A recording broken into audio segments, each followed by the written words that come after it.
Hi! Hello! నమస్తే. Welcome to our channel. నేను మీ Shri Anusha. So, ఈ జనరేషన్‌లో మారుతున్న లైఫ్ స్టైల్ వల్ల గ్యాస్ట్రిక్ ప్రాబ్లమ్ అనేది చాలా మందిలో కనిపిస్తుంది. సో, సింపుల్ హోమ్ రెమెడీస్ ద్వారా కూడా మనం ఈ గ్యాస్ట్రిక్ ప్రాబ్లమ్‌ని చెక్ పెట్టొచ్చు అంటున్నారు. సో, అవేంటంటే ధనియాలు, ఇంగువ. ఈ రెండిటిని ఎలా తీసుకోవాలి? దీని ప్రాసెస్ ఎలా ఉంటుంది? సో, ఆయుర్వేదంలో ఎలాంటి ట్రీట్మెంట్స్ ఉన్నాయి? ఈ అంశం గురించి మాట్లాడడానికి ప్రెజెంట్ మనతో పాటు ఉన్నారు ప్రముఖ ఆయుర్వేద నిపుణులు డాక్టర్ చెలిమెల శ్రీనివాసరావు గారు ఉన్నారు. మరి సార్‌తో మాట్లాడి కంప్లీట్ డీటెయిల్స్ తెలుసుకుందాం.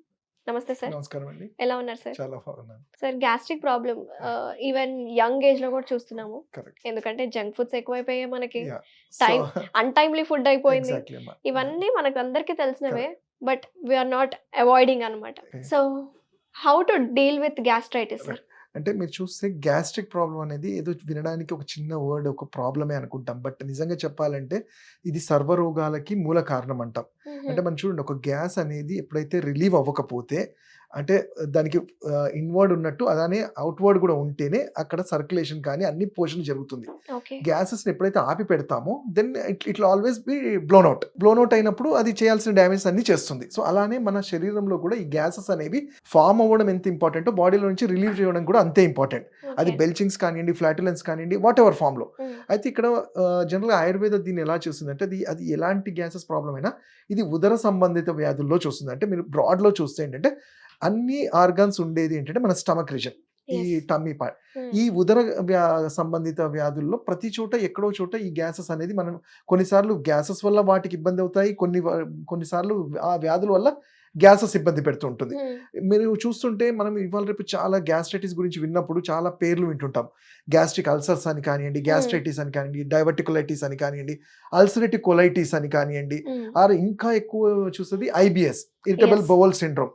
బట్ యాజ్ నేను ఆయుర్వేద వైద్యుడిగా నా క్లినికల్ ఎక్స్‌పీరియన్స్‌లో చూస్తే ఇవన్నిటికి కూడా ఎక్కడో ఒక చోట ఈ పైత్యము, ఆ ఉదర సంబంధితం ఉన్న ఆర్గాన్స్ అన్నీ ఒకదానితో ఒకటి రిలేటెడే ఉంటుంది. అంటే యెస్. ఒక్కటిగా ఉండదది. ఓకే. అంటే మళ్ళీ మీరు చూసుకుంటే వీటన్నిటికి కారణం ఏముంటుందంటే ఫుడ్ అనేది. మనం తీసుకునే ఫుడ్ అనేది మన శరీరం ఎట్లా అబ్జర్వ్ చేసుకొని డైజెస్ట్ చేస్తుందనే దాని మీద కూడా డిపెండ్ అయి ఉంటుంది. సో బ్రాడ్‌గా హ్మ్. చెప్పాలంటే ఈ గ్యాసెస్ ఫార్మ్ అవ్వడానికి ఎక్కడ ఏ ఆర్గాన్‌లో ఎక్కడ డిస్టర్బెన్స్ ఉన్నా కానీ ఫస్ట్ గ్యాసెస్ లాగా అది ప్రాబ్లమ్ క్రియేట్ చేస్తుంది. సో, ఇన్‌స్టంట్‌గా మనం చేసేది ఏంటంటే, ఒక సోడా లేకపోతే ఈనో అండ్ ఇలా ఇంకా సాఫ్ట్ డ్రింక్స్ అంటే తాగుతూ ఇవాళ ఉంటాం. రేపు ఇంకా కొంచెం నాలెడ్జ్ అయ్యి ఓవర్ ద కౌంటర్ మెడిసిన్స్ ఒక ర్యాంటాక్ లాంటిదో అవును. జెలోసిల్, పాంటోప్రజోల్ మీరు గాని జెలోసిల్ అలాంటివి తీసేసుకుంటుంటారు. తీసుకుంటున్నారు.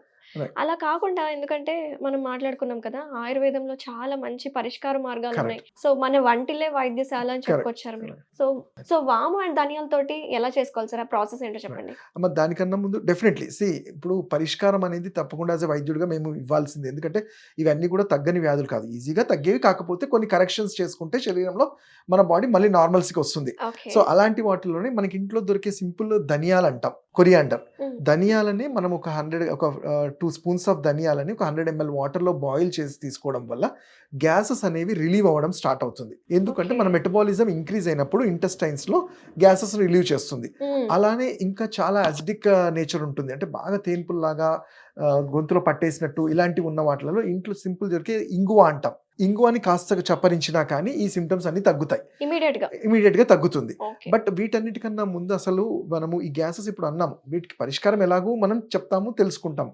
బట్ ముందు తెలుసుకోవాల్సింది ఏంటి, అసలు ఏంటి ఇది, ఎందుకొస్తుంది ఏంటి అన్నప్పుడు చూస్తే మీరు ఎవరైతే చూడండి వాళ్ళ లైఫ్ స్టైల్‌లో అన్‌టైమ్‌లీ ఫుడ్ ఉంటుంది. హ్మ్. అంటే సరిగ్గా టైంకి ఫుడ్ తీసుకోకుండా ఆర్ చాలా జంక్ ఫుడ్ తీసుకొని సరైన వాటర్ ఇంటేక్, బాడీని హైడ్రేట్ చేయకుండా ఉన్న వాళ్ళలో ఎక్కువ చూస్తుంటాం. అండ్ ఇంకోటి అసలు దీని గురించి ముందు అసలు ఏం జరుగుతుంది అనేది తెలుసుకుంటే మీకే ఒక ఐడియా వస్తుంది. మనం ఏదైనా ఫుడ్ మనం తీసుకున్న నోటి ద్వారా తీసుకున్నప్పుడు మనకి అందరికీ తెలుసు స్టమక్‌లోకి వెళ్తుంది. అవును. ఈ స్టమక్‌లోకి వెళ్ళినప్పుడు ఏమవుతుందంటే మన స్టమక్‌లో జ్యూసెస్ అన్నీ ప్రొడ్యూస్ అయినప్పుడు డైజెషన్ జరిగి చిన్న పేగుల్లోకి వస్తుంది. ఈ చిన్న పేగుల్లో కూడా ఫుడ్ ఎంటర్ అవుతున్నప్పుడు బైల్ జ్యూస్, పైత్య రసం అంటాం. అది ఎక్కడ మన లివర్. సో ఇక్కడ మనం చాలా ఇంపార్టెంట్‌గా మాట్లాడుకోవాల్సింది గ్యాసెస్ కన్నప్పుడు లివర్ అబ్జార్ప్షన్ అనేది చాలా ఇంపార్టెంట్. ఓకే. లివర్ ఏం చేస్తుంది, బాడీలో ఈ మెటబాలిజం సరిగ్గా జరుగుతుందా లేదా చెక్ చేసుకొని అది ఈ జ్యూసెస్ రిలీజ్ చేసినప్పుడు స్మాల్ ఇంటెస్టైన్‌లో ఫుడ్ డైజెషన్ అనేది ప్రాపర్‌గా జరుగుతుంది. స్మాల్ ఇంటెస్టైన్‌లో ఫుడ్ డైజెషన్ అయినప్పుడు మన శరీరానికి కావాల్సిన న్యూట్రియంట్స్ అన్నీ కూడా మన బాడీకి రీచ్ అవుతుంది. హ్మ్. అది ఏ న్యూట్రియంట్స్ కావాలి, ఏం విటమిన్స్, మినరల్స్ కావాల్సి అన్నీ రీచ్ అవుతాయి. మరి మన శరీరానికి అవసరం లేనిది దాన్ని ఫీకల్ మ్యాటర్ అంటాం. ఇది పెద్ద పేగుల్లోకి వస్తుంది. అంటే లిటిల్‌గా చెప్పాలంటే పెద్ద పేగులు అనేది ఒక డస్ట్‌బిన్ లాగా. బట్ డస్ట్‌బిన్ కూడా మనం క్లీన్ చేయాలి వారానికో 10 రోజులకో. బట్ ఎప్పుడైతే ఈ అన్‌డైజెస్టెడ్ ఫుడ్ ఈ పెద్ద పేగుల్లోకి వచ్చినప్పుడు అక్కడ విల్లే అని అంటాం. పెరిస్టాల్టిక్ మూవ్‌మెంట్ వాటర్ మంచిగా ఉండి హైడ్రేట్ అయ్యి అది ఫీకల్ మ్యాటర్ రిలీజ్ చేసేస్తుంది. ఓకే. సో గ్యాసెస్ అనేది ఇలా రిలీవ్ అవ్వాలి. బట్ ఇక్కడ ఏమవుతుందంటే అక్కడ ప్రాబ్లమ్ ఉన్నప్పుడు గ్యాసెస్ ఎగదన్నడం మొదలు పడుతుంది.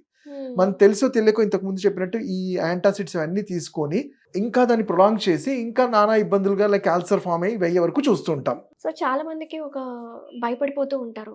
అది గ్యాస్ ప్రాబ్లమా లేకపోతే హార్ట్ ప్రాబ్లమా, Correct. హార్ట్ అటాక్ వస్తుందా మాకు Right. అని టెన్షన్ పడుతూ ఉంటారు. Correct. అలాంటి సిచ్యువేషన్ లో ఉన్నప్పుడు మనం ఎలా గుర్తించాలి అది Right. గ్యాస్ ప్రాబ్లమా లేకపోతే డిఫరెన్స్? మోస్ట్లీ అంటే పేషెంట్స్ పానిక్ అయ్యేది దాని గురించి. ఎందుకంటే గ్యాసెస్ ఒక్కొక్కసారి లెఫ్ట్ సైడ్ ఎక్కువగా ఉన్నప్పుడు ఏంటంటే అక్కడ మన హార్ట్ ఉంటుంది కాబట్టి చాలా మందికి అది హార్ట్ ప్రాబ్లం లాగానే ఉంటుంది. బట్ హార్ట్ ప్రాబ్లం వచ్చినప్పుడు దాని సిమ్టమ్స్ చాలా ఇమీడియట్ గా ఉంటాయి. అంటే ఒక సైడ్ లాగేయటం కానీ, స్వెట్టింగ్ రావడం, చెమటలు పట్టేయడము అండ్ చాలా చల్లగా అయిపోవడం కానివ్వండి అండ్ మన పల్స్ అనేది చాలా ఫాస్ట్ తగ్గిపోవడం ఇవన్నీ చూస్తుంటాం. బట్ వేరాస్ గ్యాస్ట్రిక్ అనేది ఇది ప్రొలాంగ్ గా ఉంటుంది. అంటే 2-3 రోజులకి 4 రోజులకి కంటిన్యూస్. హార్ట్ ప్రాబ్లం ఎప్పుడు అలా ఉండదు. సో ఇది మేజర్ థింగ్ అన్నమాట. అండ్ ఇక్కడ ఏంటంటే దీని వల్ల కూడా చాలా మంది మేము చూస్తుంటాం అంటే యాంగ్జైటీ న్యూరోసిస్ అంటాం. పేషెంట్ అదే హార్ట్కి ఏదో ఉందని భయపడిపోవడము, ఆ భయపడిపోవడం వల్ల హైడ్రోక్లోరిక్ యాసిడ్ పైకి ఎగదాన్ని ఇంకా ప్రాబ్లం క్రియేట్ చేయడం. అంటే ఒక విషియస్ సర్కిల్. ఆ ఆలోచనల వల్ల పెయిన్ పెరుగుతుంది, పెయిన్ పెరిగినందుకు ఆలోచనలు ఉంటాయి. సో మోస్ట్లీ ఏంటంటే గ్యాస్ట్రిక్ అనే దానికి చాలా హిస్టరీ ఉంటుంది. ఒక 1 month 2 months నుంచి తేన్పుల్లాగా వస్తున్నాయి, డాక్టర్ గారు సైడ్కి లాగుతుంది అంటాము. బట్ హార్ట్ ప్రాబ్లమ్స్ లో వేరే సిమ్టమ్స్ ఉంటాయి. బట్ ఇమీడియట్ గా ఉన్నప్పుడు ఎప్పుడైనా కానీ డాక్టర్ని కలవడం చాలా ఇమీడియట్ గా ఈసీజీ అలాంటివి తీసుకుంటే ఇట్స్ ఆల్వేస్ బెటర్. మంచి ఏమైనా ఆయుర్వేదిక్ ట్రీట్మెంట్స్ ఏమైనా ఉంటే తప్పకుండా. ఇప్పుడు ఇంత గ్యాస్ట్రిక్ ఇరిటేషన్ మనం చూస్తూ ఉంటాము. అంటే యాంటాసిడ్ తీసుకోగానే ఒక 15 minutes హాఫ్ అన్ అవర్ తగ్గుతుంది. బట్ మేము చెప్పేది అదే, దానికన్నా మనము ఇంట్లో ఈ ధనియాలు అనేవి మరగబెట్టుకొని తాగడం వల్ల సేమ్ ఎఫెక్ట్ అనేది ఉంటుంది. సో ఆ 15-20 minutes లోనే గ్యాసెస్ అనేవి రిలీజ్ అయ్యి సిమ్టమేటిక్ రిలీఫ్ అయితే ఉంటుంది. అలానే మన డైట్ లో కూడా కొంచెం మజ్జిగని యాడ్ చేసుకోవడము. మజ్జిగ కూడా ఏం చేస్తుందంటే మన ఈ జఠరాగ్నిని రెగ్యులరైజ్ చేయటం వల్ల గ్యాసెస్ కానీ ఉదర సంబంధిత వ్యాధులు ఏమన్నా ఉంటే కూడా తగ్గుతాయి. అండ్ ఇంకా మంచిగా అంటే మనం రెగ్యులర్ గా వాడే సోంపు, ఈ సోంపు కూడా మనం అందుకని మన పెద్దవాళ్ళు ఏం చెప్తాం, తిన్న తర్వాత సోంపు లాంటిది తీసుకోవడం వల్ల లివర్ అనేది డైజెషన్ ప్రాపర్ గా చేసుకునే కండిషన్ ఉంటుంది. ఓకే. సో ఇవంటే instant remedies, right, side effects లేని రెమెడీస్ రెమెడీస్. అలానే ఆయుర్వేదంలో ఒకవేళ ఇలాంటి ప్రాబ్లమ్స్ ఆన్ అండ్ ఆఫ్ అవుతుంది గ్యాసెస్ కి అంటే ఒక సైడ్ ఎఫెక్ట్ లేదా కాంప్లికేషన్ ఇంకో ప్రాబ్లం వచ్చే మెడిసిన్ కాకుండా సింపుల్ గా మనకి ఇంట్లో దొరికే త్రిఫలా అంటాం. మనకి ఈజీగా మార్కెట్లో దొరికే త్రిఫలా చూర్ణాన్ని రోజు నైట్ చెంచాడు వాటర్ లో కలిపి తీసుకోవడం వల్ల కూడా ఈ గ్యాస్ట్రిక్ ప్రాబ్లం తగ్గుతుంది. అంటే ఇప్పుడు త్రిఫలాకి కాన్స్టిపేషన్ అని చెప్తారు కదా సార్, Yeah. ఇది కూడా అంటే పనిచేస్తుందా? నేను అదే చెప్పాను కదా ఇంతకు ముందు, బ్రాడ్ అనేది అంటే కాన్స్టిపేషన్ ఒకవేళ రిలీవ్ కాకపోతే గ్యాసెస్ అనేది మళ్ళీ పెరుగుతాయి. సో కాన్స్టిపేషన్ రిలీవ్ అవ్వడము, గ్యాసెస్ కూడా రిలీవ్ అవ్వడము అవుతుంది. అట్లానే ఇంకా మంచిగా మనకి హోమ్ రెడీ టైం ఉండి చేసుకోగలిగితే సొరకాయ జ్యూస్, ఇది పైత్యహరం అంటాం. సొరకాయ జ్యూస్, సొరకాయని జస్ట్ అంటే ఇదైతే సివియర్ గా కంటిన్యూస్ గా ఎన్నో సంవత్సరాల నుంచి పాన్ టాబ్లెట్ వాడిన వాళ్ళకైతే ఇది చాలా మంచిగా హెల్ప్ అవుతుంది. సో జనరల్ గా సార్ తిన్న తర్వాత వాకింగ్ చేయాలంటారు. అసలు ఎన్ని మినిట్స్ వాక్ చేయాలి? అలా వాక్ చేయకపోతే కూడా గ్యాస్ట్రైటిస్ వస్తుందా? అంటే జనరల్గా ఏంటంటే తిన్న తర్వాత వాక్ చేయడం అనేది 2 things ఉంటుందమ్మా. ఇప్పుడు డయాబెటిక్ పేషెంట్స్ లో ఏంటంటే ఫుడ్ మనం తినగానే ఫుడ్ అనేది షుగర్ డైరెక్ట్ గా బ్లడ్ లోకి వెళ్ళిపోతుంది, షుగర్ కాబట్టి వాళ్ళకి కొంచెము మెటబాలిక్ ఉండాలి కాబట్టి వాకింగ్ అంటాం. బట్ మనం అదే పనిగా తినగానే ఎక్కువ స్టెర్నియస్ వాకింగ్ కానీ ఎక్కువ ఎక్సర్సైజ్ చేస్తే ఏమవుతుందంటే డైజెషన్, ఈ షుగర్ లెవెల్స్ తగ్గొచ్చు, అంటే షుగర్ లో ఉండే తగ్గుతాయి కానీ డైజెషన్ ప్రాపర్ గా జరగదు. సో కాబట్టి మితంగా నార్మల్ గా వాకింగ్ వరకు మనం కట్టడి చేసుకోవచ్చు. అది కూడా 10 minutes to 15 minutes walking is enough.